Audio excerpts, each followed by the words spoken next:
खेसारी रही है ट्रेंडिंग में, खेसारी रही है ट्रेंडिंग में, ट्रेंडिंग में, ट्रेंडिंग में। अनुराग स्टूडियो नया भोजपुर।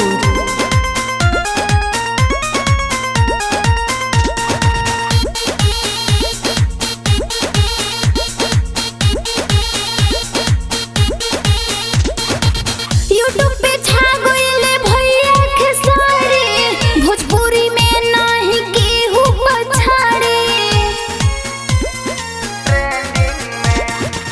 यूट्यूब पे छा गइले भैया खेसारी, भोजपुरी में नाही केहू पछाड़ी। पवन रही है ना कबहू ट्रेंडिंग में, ट्रेंडिंग में।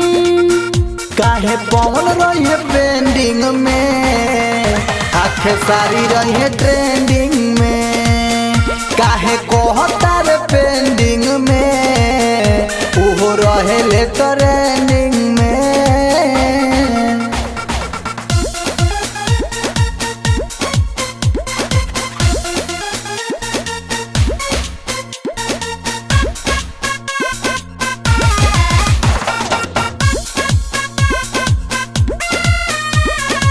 मार्केट में भेजा तड़े भैया खेसारी, गाके नया नया मेटर हो।